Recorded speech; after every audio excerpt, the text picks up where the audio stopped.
बहुत समय पहले सुख सागर नाम के एक छोटे से गांव में रामू नाम का एक किसान रहता था। वह बेहद गरीब था, लेकिन उसका हृदय बहुत बड़ा था। मगर पिछले कई सालों से उसकी फसलें या तो सूखे की वजह से मर जाती थी या बारिश के कारण बाढ़ में बह जाती थी। माँ, मुझे बहुत भूख लगी है।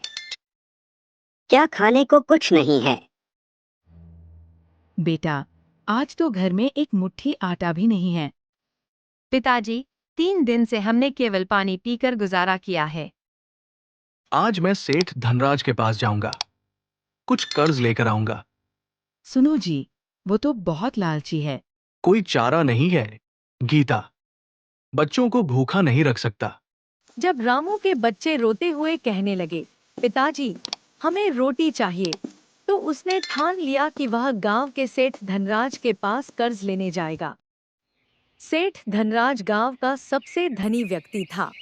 उसके पास विशाल हवेली, खेतों के ढेर और नौकरों की फौज थी। लेकिन वह बेहद कंजूस और निर्दयी था। वह गरीब किसानों को कर्ज देता था और फिर मोटे ब्याज के साथ वसूलता था। कोई कर्ज नहीं चुका पाता तो वह उसकी जमीन या घर छीन लेता था। प्रणाम सेठ जी, मुझे थोड़ा कर्ज चाहिए। फसल बर्बाद हो गई है। हर कोई आता है मेरे पास मुफ्त का पैसा लेने। तुम्हारे पास गिरवी क्या है? मेरे पास बस ये झोपड़ी है, सेठ जी। वहां तो जानवर भी नहीं रहेंगे। जाओ, जब कोई कीमती चीज लेकर आओगे तब बात करेंगे। रामू निराश होकर जंगल के रास्ते लौट रहा था। तभी उससे एक चील और सांप की आवाज आई। रामू ने छुपकर देखा तो चील सांप को मारने वाला था। तभी रामू ने एक पत्थर चील को मारा तो चील वहां से उड़ गई। रामू, मैं एक जादुई सांप हूँ। आज तुमने मुझे चील से बचा लिया। अगर आज तुम सही समय पर नहीं आते तो वो चील मुझे मार देता। धन्यवाद रामू, भगवान तुम्हें सारी खुशियाँ दे। अगले दिन रामू ने अपने खेत में बीज बोने का फैसला किया। वह सुबह से शाम तक मेहनत करता रहा। एक दिन जब वह खेत में पानी दे रहा था तो उसने देखा कि खेत के एक कोने में एक अजीब सा पौधा उगाया है। ये कैसा पौधा है? मैंने तो यहाँ ऐसा कुछ नहीं बोया था। कुछ ही दिनों में वह पौधा एक विशाल वृक्ष बन गया और उसमें चमकदार सुनहरे फल लगे।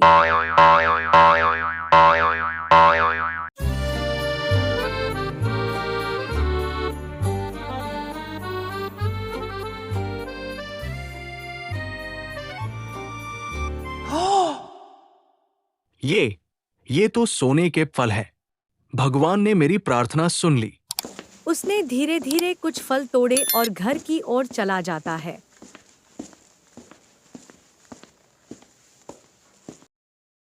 रामू घर आकर थैला खोलता है जिसमें सोने के फल हैं। ये क्या है? ईश्वर का वरदान है।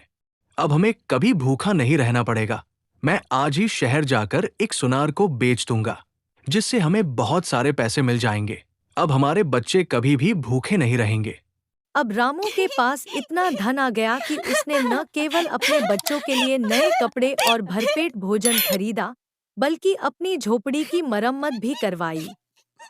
गांव वाले हैरान थे कि अचानक रामू इतना अमीर कैसे हो गया।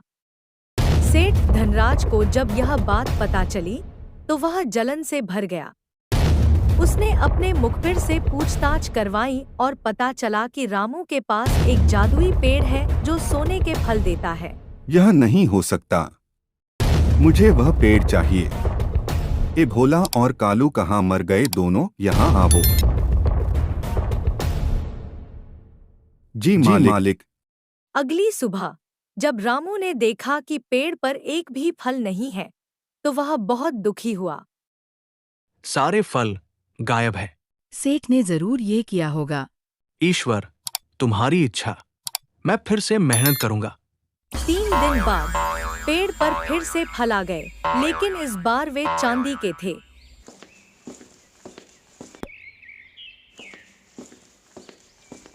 अरे, ये तो चांदी के फल हैं। रामू, तुम्हारे पेड़ ने फिर चमत्कार किया। ईश्वर की कृपा है। मैं इस धन से गांव के लिए कुआं बनवाऊंगा।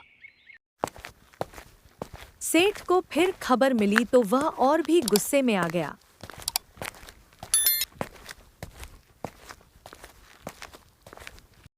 यह पेड़ तो और भी अद्भुत है। इस बार उसने अपने आदमियों को पेड़ की शाखाएं काटने का आदेश दिया। अगली सुबह रामू ने देखा कि पेड़ बिल्कुल नंगा हो चुका है।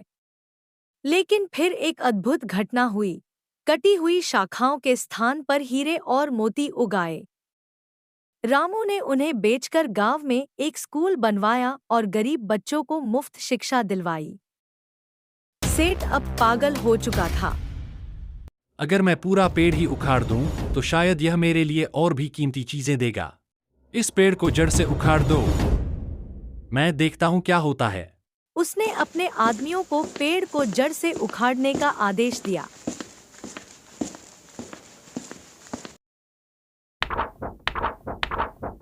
गांव वाले ने जब रामू को ये बात बताई कि सेठ उसका पेड़ कटवा रहा है, तो रामू भागता हुआ अपने खेत जाता है। जैसे ही पेड़ गिरा, उसकी जड़ों से एक विशालकाय सांप निकला। तुमने मेरे पेड़ को नष्ट किया। अब तुम्हारी बारी है। माफ करो। मैं सांप सेठ को डस लेता है और सेठ की मौत वहीं हो जाती है। जहां पेड़ गिरा था, वहां एक नया पौधा उगाया। रामू ने उसकी देखभाल की और कुछ ही महीनों में वह फिर से एक बड़ा पेड़ बन गया। इस बार उसमें सोने, चांदी, हीरे और अनमोल रत्नों के फल लगे।